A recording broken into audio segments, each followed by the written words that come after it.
আপনার চরণে আমাকে একটু ঠাই দিন।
এটা তো আমার মায়ের শেষ স্মৃতি ছিল। আপনার কাছে গেল কি করে?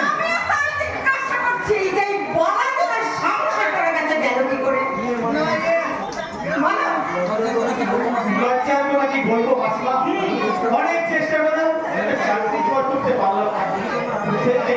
এদিকে 8 মাসের বাড়ি ভাড়া বাকি পড়ে আছে বলে লজ্জায় আমি আপনাদের সামনে দাঁড়াতে পারবো না। তাই নিরুপায় হই শেষ স্মৃতি চিহ্ন দুটো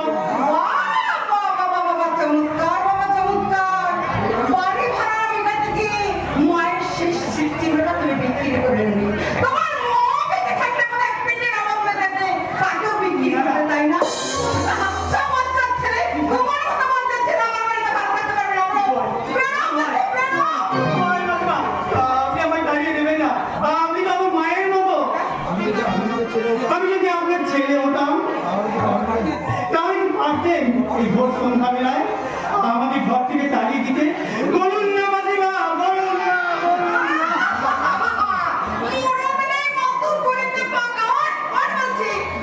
একদম কাঁদবি না,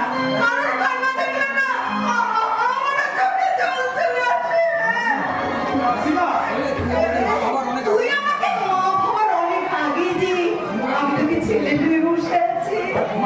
আর কোনো মা কি তার ছেলেকে ঘরে থেকে তাড়িয়ে দিতে পারে? পারে তাড়িয়ে দিতে? একটা কথা তুই মনে রাখিস বাবা, মা হারালে কখনো মা পাওয়া যায় না।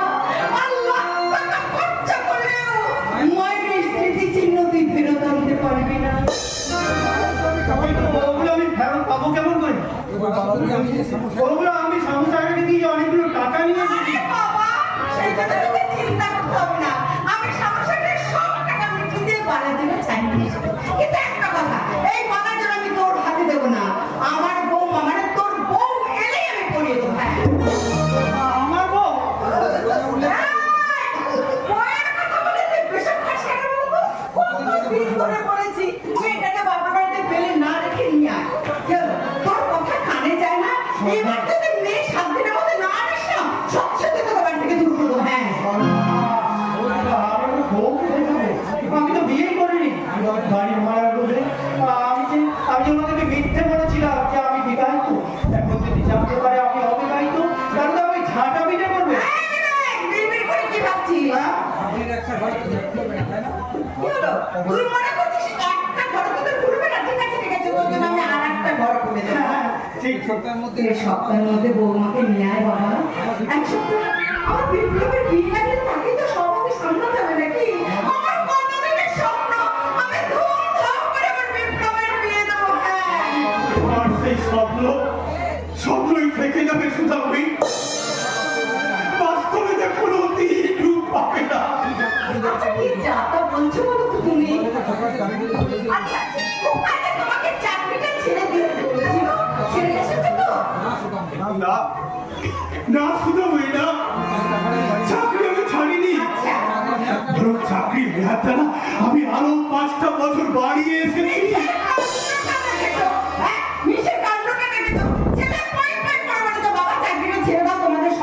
আমার কোন ছেলে এমন কথা বলে শুনি? ওগো শুনছো? অনেক পুণ্য করলে আমার ছেলে পাওয়া যায়, বুঝলে? অনেক না যে যে নিজের বাপকে চিনতে পারে না তেমন ছেলে থাকার থেকে নিঃসন্তান থাকা অনেক ভালো সুধাময়। কি বলছেন? নিঃসন্তান থাকা অনেক ভালো। কি বলছেন? কি হয়েছে মেসমশাই? কি হয়েছে? আপনার মতো প্রিয়াঙ্কা মানুষটা অত ভীষণ মতো দেখি না। আপনি আপনার ছেলে যে একটা রাখলো আপনার ছেলের জন্য তো অহংকার করা উচিত মেসমশাই, অহংকার করা উচিত। না রে, ওই কুলঙ্গারটার জন্য আমার মান সম্মান সব ধুলোয় মিশে গেছে দিবে। তার মানে হতভাগা হতভাগাটা বাবুর হয়ে জাল করতে হাত বাড়িয়েছে সুধাময়। ওই বিপ্লব আমার সাহেবের বোনকে বিয়ে করবে বলে তার বাপের পরিচয়টাকে আজকে পাল্টে ফেলেছে সুধাময়।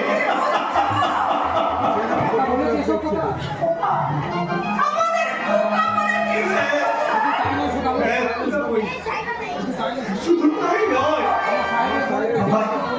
আমার ওই সাহেবের বোনের কাছে আমার কি পরিচয় দিলে জানো? আমি নাকি ওর বাড়ি থেকে কাজের লোক ছিলাম। ছি, ছি, ছি, ছি। বিপ্লব ভাই এমন কথা বলতে পারলো? আচ্ছা, মানুষ যে এতটা বেইমান হতে পারে তা আমার জানা ছিল না গো। যে বাপ নিজেকে মানুষ বানালো, যে বাপ নিজের দাদার মতো পরিশ্রম করে খেয়ে পরে খাওয়ালো, সেই বাপকে তার চাপ বড় বড় মনে হয়। ওরে হতভাগা, ওই হতভাগাকে তো রক্ষা লাগে না। না, না, আপনার মতো স্নেহময়ী মায়ের মুখে এমন কথা মানায় না।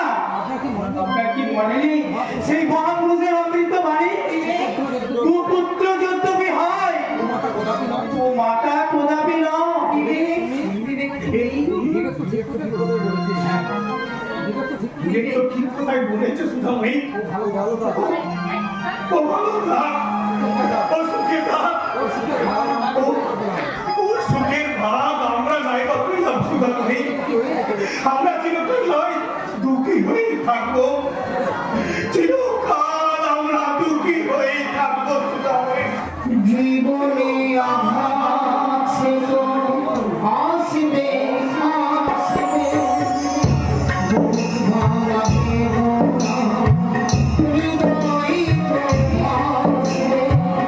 জীবনে আসে তো আসবে আসবে বুক ভাঙা বেদনা হৃদয় তো আসবে। আমার সুখের সময়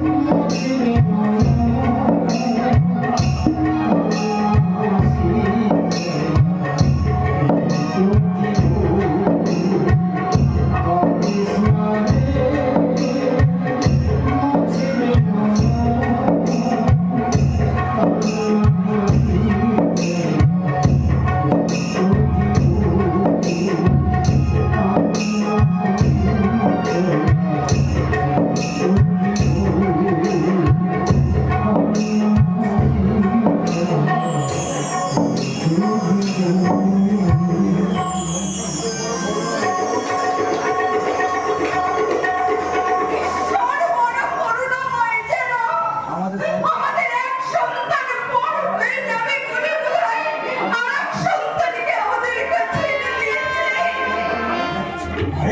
আরেক সন্তান হয়েছে সুধাময়ী। আরেক সন্তান মানে কে সে? এই তো আমাদের আরেক সন্তান। জানো, কিছুক্ষণ আগে ওকে আমি ছেলে বলে ডেকেছি। এবার তুমি যদি মেনে নাও, তাহলে ওই হবে আজকে আমাদের আরেক সন্তান। নিশ্চয়ই নিশ্চয়ই মানব সুধাময়ী। বিবেকের কত তো ছেলে হয় না, ওর বাবা মা হওয়া তো আমাদের ভাগ্যের ব্যাপার বলো। কিন্তু আচ্ছা ও কি আমাদেরকে মানতে পারবে বাবা মা বলে? কেন কেন মানব না মেসমশাই?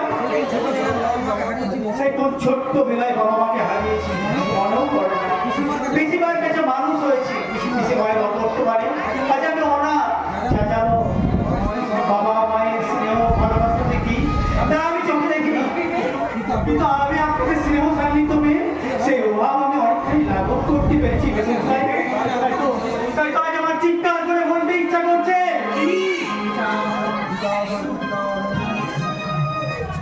পিতা ধর্ম, পিতা ধর্ম, পিতাই পরমব্রহ্ম, পিতরি পৃথিবী বন্দে, প্রিয়ন্তে সর্বদেবতা। জননী জন্মভূমিষ্য স্বর্গলোকে স্বর্গলোকে জননী আমার পৃথিবী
এই শুনছো? একটু বাজারে যাও না, একটু ভালো মন্দ কিছু নিয়ে এসো। আমি নিজের হাতে ছেলেকে রান্না করে খাবো। কতদিনও ভালো মন্দ খাইনি। যাও না, যাও। তুমি ঠিক বলেছো, আমি এক্ষুনি বাজারে যাচ্ছি, ওই বিবেকের জন্য ভালো ভালো জিনিস আনছি, আর তুমি নিজের হাতে রান্না করে আমাদের বিবেককে খাওয়াবে। আমি এক্ষুনি যাচ্ছি। মেসমশাই, মেসমশাই যাবেন নাই সন্ধ্যাবেলায়, মাসিমা মেসমশাই ডাক্তার না। এই শোন, আবার আমার মেসমশাই মাসিমা কেন? মা বলতে পারিস না? মা বলতে পারিস না? এই শোন, আমি রান্না করে যাচ্ছি, তাড়াতাড়ি রান্নাটা সেরে না, তোর ঘর দুয়ার আমি ভালো করে গুছিয়ে দেবো, কেমন? অদ্ভুত অদ্ভুত এই মানুষ দুটো নিজেদের সন্তানের পরম দুঃখ বুঝতে ওনারা আমাকে নিজেদের সন্তান ভেবে সুখী হতে চান। এখন ওনাদের এই সুখটুকু তুমি চিনিয়ে নিও না, ওনাদের এই সুখটুকু তুমি চিনিয়ে নিও না।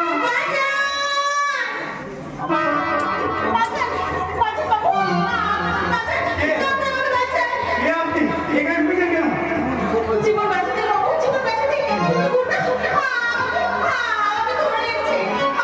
আমাকে ধরতে পারলে শেষ করতে আমার বাঁচান। বাইরের ঝামেলাকে এখানে টেনে এনে আপনি আমাকে বিপদে ফেলতে চাইছেন। যান, চলে যান, চলে যান বলছি।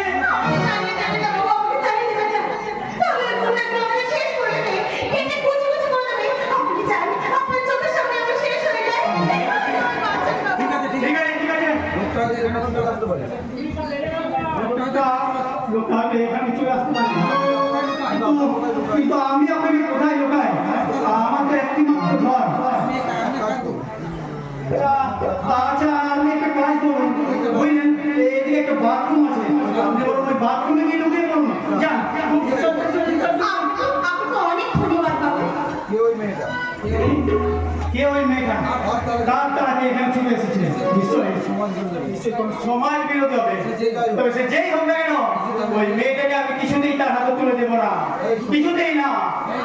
এই, এই শোনা, একটু আগে যে মেয়েটা এখানে ঢুকলো, তাকে আমার তোলা বলছে। কোন মেয়ে?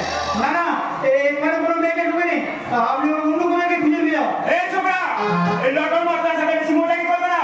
দেখি, দেখে ভয়টা দেখে। কি মুশকিল, বললাম তো এখানে কেউ ঢুকেনি। ওদিকে বাথরুম আছে, ওদিকে যাবেন না? বাথরুম? মাটা নিশ্চয় বাথরুমে ঢুকে আছে। মাটাকে বাড়ি ওখান থেকে টেনে বার করে দাও। যাবেন না বললাম তো, ওইদিকে গিয়ে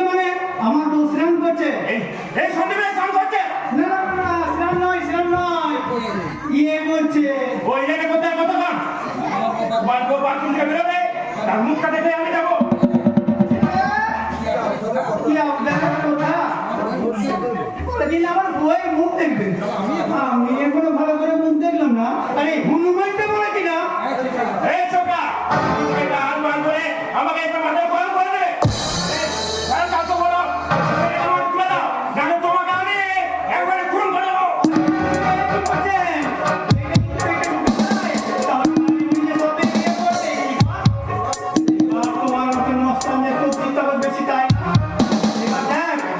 ভদ্রলোকের কবজি চলো বরং কম নয়। হ্যাঁ হ্যাঁ বলছে তাহলে যাও।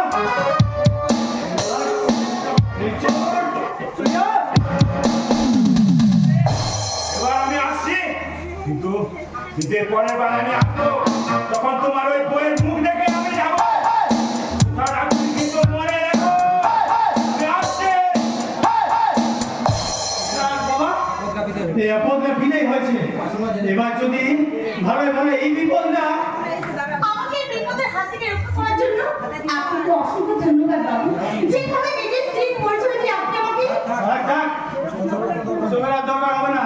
এবার আপনি এখানে জানতো না না আর যাবো না, আজকে রাতটা আমি এখানেই থাকবো। কি মুশকিল, আমি বিবাহ বড় ছেলে এইখানে ভাড়ায় থাকি। আর ভাড়া বাড়িওয়ালা মাসিমা যদি জানতে পারে যে আপনি আমার ঘরে সারা ছিলেন তাহলে উনি হয়তো আমাকে বার করে দেবেন। প্লিজ প্লিজ আপনি এখানে চলে যান। না না না, আপনি বুঝতে পারছি না, আমি একটা সমস্ত মেয়ে, আমার মতো সমস্ত মেয়েকে রাস্তায় একা ঘোরাঘুরি করতে দেখলে ওই খারাপ ছেলেগুলো আমার মতো সর্বনাশ করে দিতে পারে। এখানে থাকলে যে আপনার সর্বনাশ হবে না এটাই বা কে বলতে পারে? হবে, কারণ আপনাকে দেখে আমি বুঝে নিয়েছি যে আমার কোনো সর্বনাশ করার অনুরোধ আপনার। কি বলবেন? আমার ভীষণ ঘুম পাচ্ছে, আমি এখানে একটু ঘুমবো। মনে করাচ্ছি। তাই উঠুন উঠুন বলছে। ভাই চলুন বাইরে চলুন চলুন চলুন বাইরে চলুন। কি করছেন? ছাড়েন না। ওরে ঘর সন্ধ্যাবেলা তোর ঘরের মধ্যে একটা চেঁচামেচি কিসের রে? কি ব্যাপার? সর্বনাশ। কি রে? সন্ধ্যাবেলা তোর ঘরের মধ্যে এটা হয়েছে? বলছি মাসিমা বাবা আসলে ইয়ে মানে ও, আমি বুঝে নিয়েছি বাবা, আমি বুঝে নিয়েছি। এটা তোর বউ, মানে আমার বউমা, তাই তো? না না মাসিমা না না আপনি আমার কথা শুনুন। আজকে আমি তোর কোনো কথা শুনবো না, যা শোনার আমার বৌমার কথা শুনবো। বৌমা নাকি বলো বৌমা, সে তো বৌমা। আজকে তোমার মুখটা দেখি, আর কানা কোনা করতে হবে না তো। বাবা, কি সুন্দর মুখ। না, আমি তোমার মধ্যে না বলো, আমি করবো, হ্যাঁ? এই যে কি হচ্ছে আমি তো ঠিক বুঝতে পারছি না। তোমার মুখখানা খুব সুন্দর বৌমা, কি সুন্দর। এই আমার সুন্দরী বউটাকে ওই ঘরের মধ্যে তারা বাপের বাড়ি ফেলে রেখেছিল। দেখো না, আমি কতবার বলেছি বউটাকে বাড়িতে নিয়ে আয়, বউটাকে বাড়িতে নিয়ে আয়, ঠিক কার কথা শুনে? ও তো আমার কথাই শোনে না। আমি তো কতবার বলেছি, বাবু, তোমাকে ছেড়ে আমি আর থাকতে পারছি না, আমাকে তুমি তোমার কাছে নিয়ে চলো, কিন্তু আমার কোনো কথাই শোনো না। তাই তো অনেক খুঁজে আমি ওর কাছে চলে এসেছি। মা, আচ্ছা মা, এই সোনাদের কাছে থাকলে তো কার কাছে থাকবে না? এবার এসো তো বৌমা।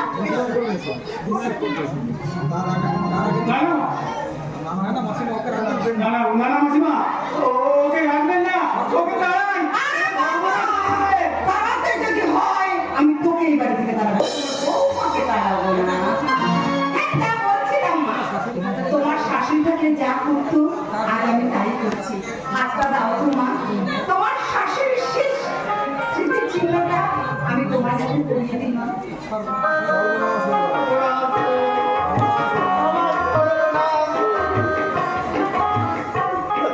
এবার চলো তো মা, ভেতরে গিয়ে বিশ্রাম নেবে চলো।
আমাদের পুরনো কীর্তন ওদের কোনো কানে যায়নি।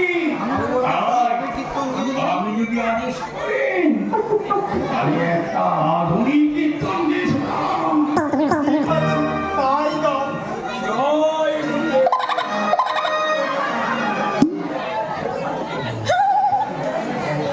জয় গুরু।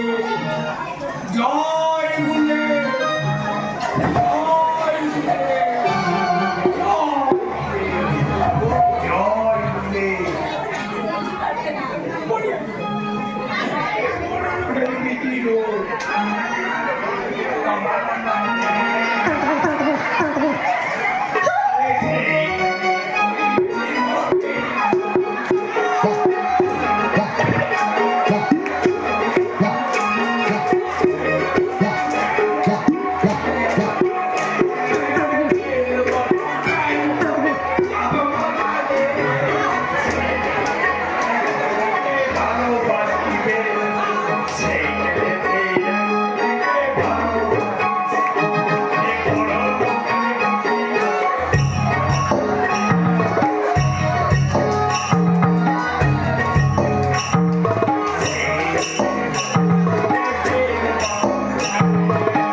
এটা হাতে ঝনঝন। হাত মা মহামায়া ঈশ্বরী রূপ। ওরে গোপাল, আর মায়ের ভজন কর, মায়ের ভজন কর। যাবে বিশাল রূপেষু, বাধারি ক্লেশ শিবা।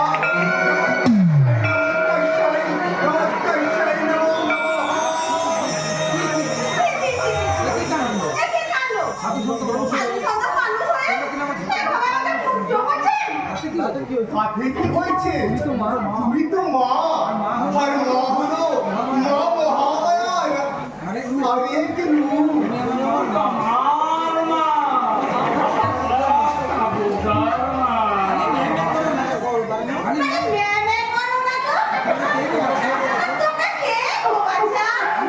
আমি হলাম গোপালেশ্বর বাবাজি।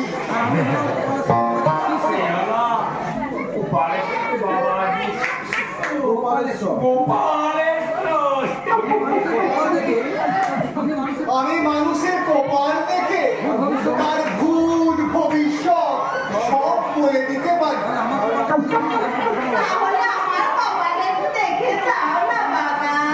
হ্যাঁ, দেখি দেখি দেখি দেখি।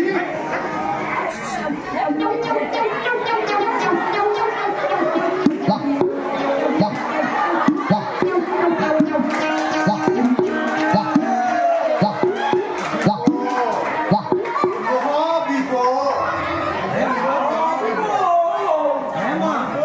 হ্যাঁ মা, তোমার কপালে রাহু কেতু শনি সবাই একেবারে নাচানাচি।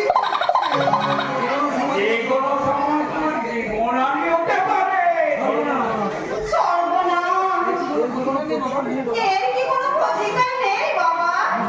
নিশ্চয়ই আছে। এই গোপালেশ্বর বাবাজি যেখানে সেখানে তবে তোমাকে যে কিছু খরচ করতে হবে মা।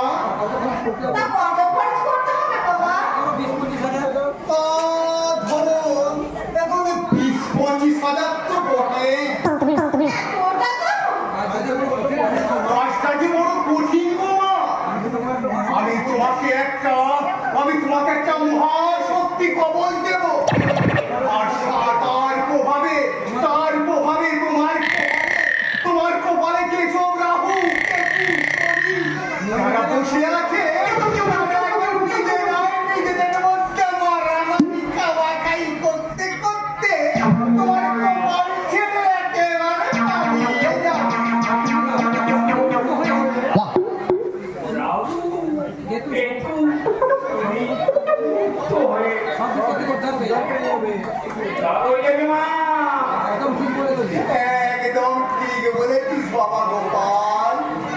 বাবা গোপাল আগে কমে চারিদিকটা একটু ভালো করে খুঁজে দেখে আয় যে কোথাও বাস্তু দোষ আছে কিনা।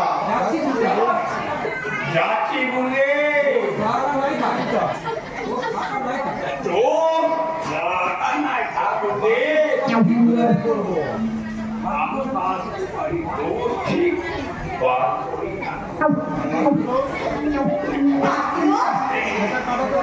সেটা কাটাতেও আমার টাকা লাগবে। আরে না একটা কথা আমরা দুবার কাটি না। তার মানে আরে তুমি বুঝবে না মা, তুমি যাও যাও বিক্রি করে যাও টাকাটা তাহলে এবার নিয়ে এসো। কে কিসের টাকা চাইছে মাসে দেখি কে তুমি আগে তোমায় কোথায় দেখেছি মনে হচ্ছে?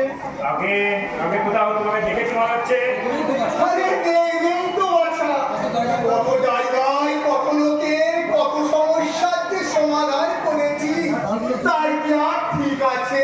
তুমি চুয়ানন্দ বাবাজি না এই একদম ঠিক ধরেছো বাবা। আগে আমি ছিলাম চমানন্দ বাবাজি, সেই চুমুটো খেয়ে সবার রোগ ভালো করে দিতাম।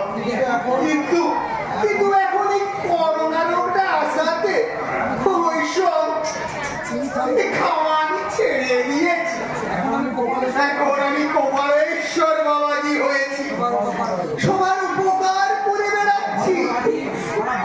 সারা ভন্ড পাজি আমার সারা 5 মাসটা নেই ওরে মা ছেলে পর আসা এই চুমু খেয়ে কি করলো কে জানে সারা ছেলে পর দূরের কথা পরের বার সারা দুটো মেয়ে হয়ে গেল সারা ঘর বাবা বেরো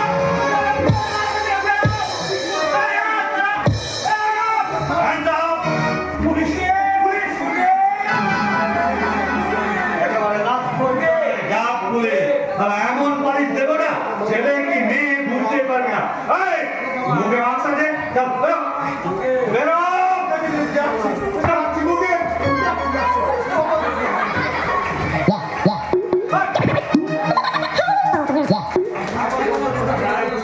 আমরা বড় চেনা লাগতে মনে হচ্ছে একটু মাছটা খুলবে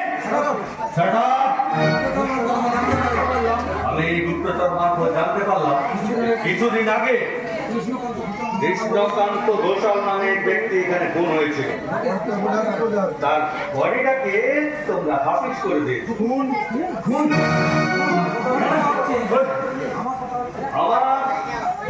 আমার কথা হচ্ছে খুনটা করলো কে? আমি বিশেষ করুন স্যার আমি আর খুলে দিবার যাই না আমি মাঝে মধ্যে এখানে আসি আর ওইসে মনে চলে যা ওই খুলে দিবার আমি কি করতে পারবো না স্যার। আমার কাছে খবর আছে সেই খুনটা যখন হয়েছিল তখন তুমি সেই স্পটেই ছিলে। না বিশেষ করুন স্যার আমি ওই খুলে দিবার যাই না কি জানে না জানে ওই মাসি জানতে পারে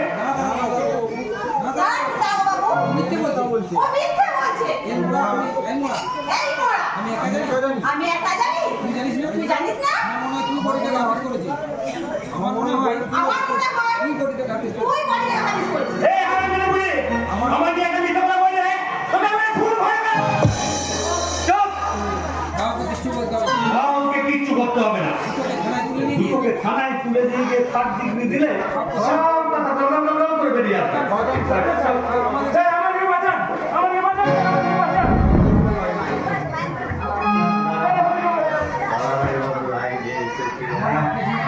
আমার নাম কৃষ্ণকান্ত ঘোষাল। আমি চারা করছি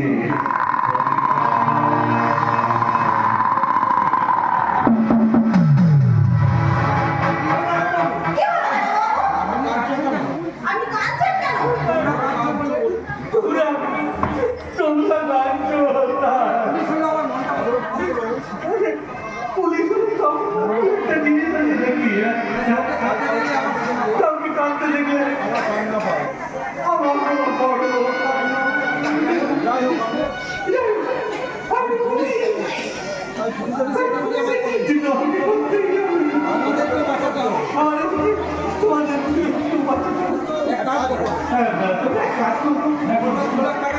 $2 লাখ টাকা দিয়ে কেসকে মিটিয়েছি। 2 লাখ টাকা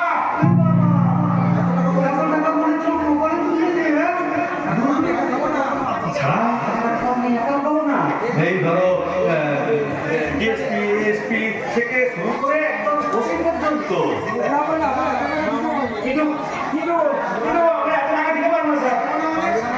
পারবো না মানে? এটা কি ইয়ার্কি পেয়েছো? জন্মের তো মানুষকে খুন করে হাবিস করে দিলে মন্তবাদ জ্ঞান এই, এই সরকার! ভাই! अंदर में आओ ये तो शांति रूम में ले जाओ বলে, আমার দয়া করুন স্যার, আমার দয়া করুন। আপনি যা বলবেন আপনি যা বলবেন তাই হবে, আপনি যা বলবেন তাই হবে। আমি যাবো না, তাই হবে। তাই হবে, তাই হবে। আমাকে বলতে হবে। আমার নাম কৃষ্ণকান্ত আমাকে দিয়ে শরীর রাখো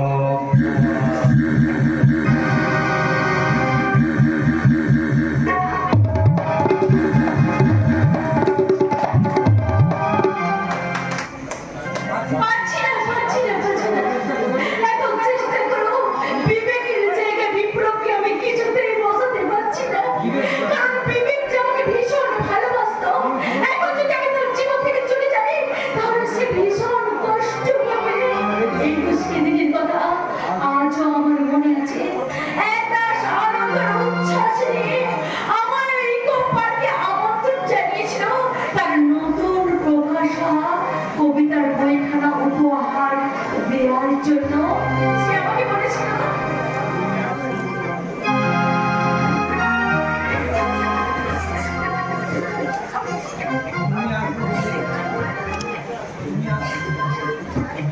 তুমি আসবে বলে মনটা আমার নৈবের মতো লাগছে, তুমি আসবে বলে হৃদয়ে আমার প্রেমের লাগিনি বাড়ছে, তুমি আসবে বলে চাঁদ বেশি জ্যোৎস্না দিয়েছে ঢেলে, ফুলগুলো বেশি গন্ধ ছড়ায়, তুমি আসবে বলে বলো তো আমি কে?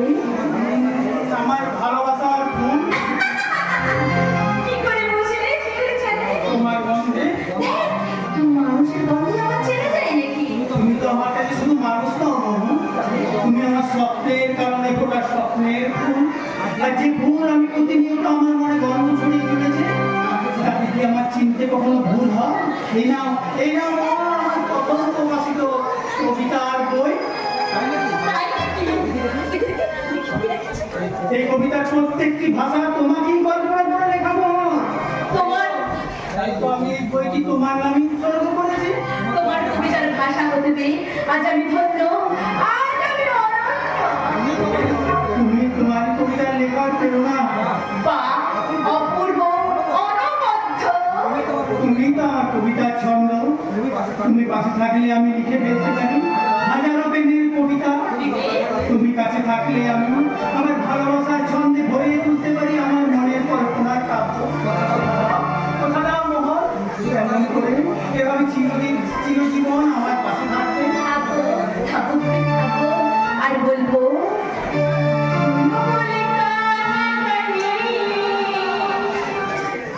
কিছু কথা গানে গানে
তুই বিবেকটাকে ভালোবাসিস, তুই বিবেকটাকে ভালোবাসিস। হ্যাঁ চাই, কিন্তু আমার যারা মূল্য কে দেবে বলতে পারিস? ওই বিবেক যে বেকার অনাথ, এই বাড়িতে জামাই হলে এই পরিবারে আমি যে দুঃখ করতে হবে, তাই তো আমি এবার আমি থাকতে জন্য তুই নিজের সুখ সম্বন্ধে বলে দিতে দিছিলি বলে দিবি। আমি জানি না বিয়ে হলে তুই ঘরে থাকবি ভেবে দাদা আমার সঙ্গে সম্পর্ক যে সংসারে ভালোবাসে বড় অভাব নেই। সেই সংসারে তুই বল টাকা পয়সা সোনা টাকা পয়সা খালি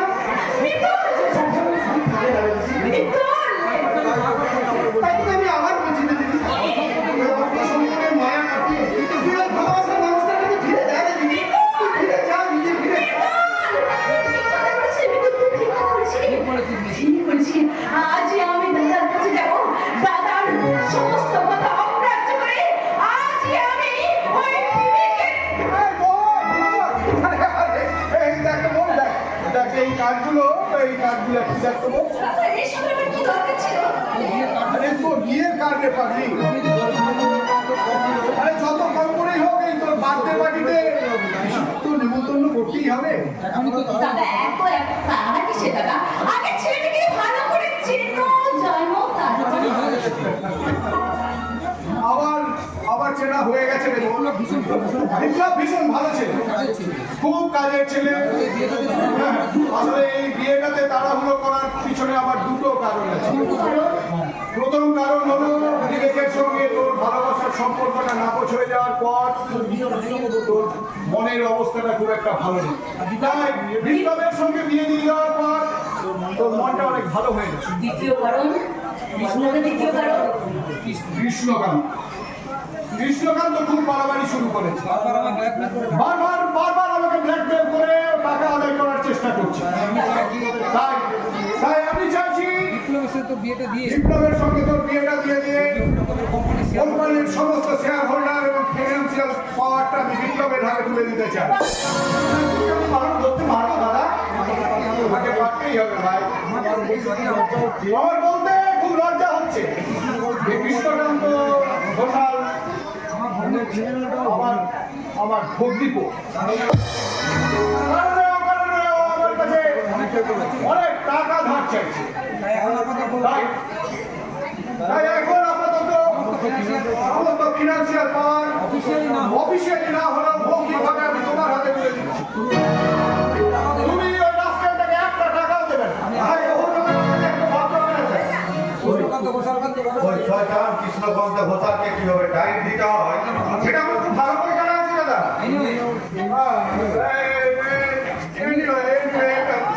তুমি যে ফোন নাম্বারটা আমাকে দিয়েছিলে ওই ফোন নাম্বারটিতে তো আমি ফোন করলে তোমার বাবার সঙ্গে কন্ট্যাক্ট করা যাচ্ছে না, বাবার তাদের সুইচ অফ দেখাচ্ছে। আসলে আপনি কি জানেন দাদা, বাবা ভীষণ ব্যস্ত মানুষ, তাই বাবার মোবাইলটা বেশিরভাগ সময় ইনসুইচ অফ থাকে। কিন্তু আমি তো তোমার বাবার সঙ্গে কথা না বলে তোমাদের বিয়ের ডেটটা ফাইনাল করতে পারছি না বিপ্লব। কোনো প্রয়োজন নেই। ইয়ে মানে কি জানে বাবা এখন বিজনেসের কাছে বিদেশে গেছে। ভিটতে ধরুন প্রায় 3-4 মাস সময় লেগে যেতে পারে। 3-4 মাস? হ্যাঁ এই তো বাবার সাথে কদিন আগেই কথা হলো। বাবা বললো খোকা তুই বিয়েটা সেরে ফেল, আর আমি দেশে ফিরে তোদের বিয়ের একটা জব সার্ভিসেশন পার্টি দেবো। তাহলে আর কোনো প্রবলেম নেই। আছে আমার প্রবলেম আছে দাদা। হ্যাঁ শুনেছি আমার শ্বশুর মশাই নাকি কোটি কোটি টাকার মালিক। তা এই কোটি কোটি সম্পত্তির মালিক কেমন করে হলেন সেটা তো আমার জানার দরকার। মোটেও না। আরে বাবা তুমি তো আর বিয়ে করে শ্বশুর বাড়ি যাবে না, বরং এই বিপ্লব ভাই বিয়ে করে ঘর জামাই হয়ে তোমাদের বেকার কাটবে। তাহলে তোমার ওর কি জানার দরকার আছে বলো তো, যে কি আছে কি না আছে। তুমি এখানে কেন এসছো? আবার টাকার জন্য এসেছো বুঝি? ছি ছি ছি ছি, এই কথা বলে লজ্জা দেবেন দাদা। আমি হলাম এ বাড়ির জামা, জামান কি আর আপনার কাছে আমি টাকা চাইছি ভাই। আমারও তো একটা স্টিচ বলে ব্যাপার আছে নাকি? তাহলে কি বলতে এসেছো? বলবো আমার বলতে দাদা ভীষণ লজ্জা করছে। তবে জানতে চাইছি তখন বলে গেলি। আসলে আসলে আমার অনেক দিনের শখ, আমি একটা মস্ত বড় কোম্পানির মালিক হব। তার জন্য জায়গাটা আপনার মোটামুটি সব কিছুই আমার আছে, টাকাটাই নেই দাদা। আর আপনার সেই কোম্পানি করার জন্য আমাদের কাছ থেকে টাকা নিতে এসেছেন, তাই না জামাই বাবু? আমি কি এমন কথা একবার বলেছি? তাহলে কি বলতে চাও তুমি? আমি বলছিলাম কি দাদা, আমার আমার বউ মানে আপনার এরাও তো এই কোম্পানির একটা অংশীদার ছিল, তাই যদিও সে বেঁচে নেই, সম্পত্তির সামান্য অংশ চেয়েছিল বলে আপনি তাকে যান আর তাই অপমান করলেন। সেই রাগে দুঃখে সুইসাইড করে মরে গেলেন। কিন্তু দাদা আমি তো আছি, স্ত্রীর অংশ মানে তো আমি তো অধিকার থাকে, তাই না? তাই বলছিলাম ওই মন্দিরা অংশটা যদি আপনি আমাকে দিয়েছেন।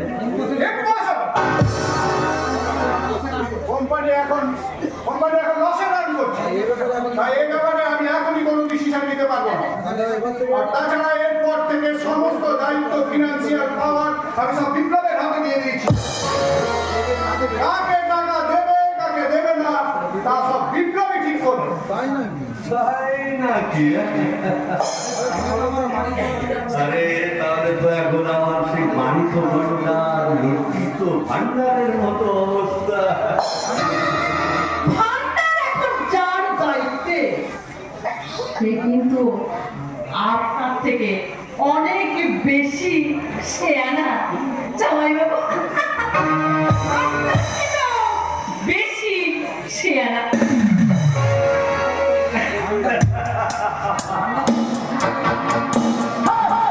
ভান্ডার তো আমি লুট করবই, আগে আমার যৌবন ভান্ডার লুট করি, তারপর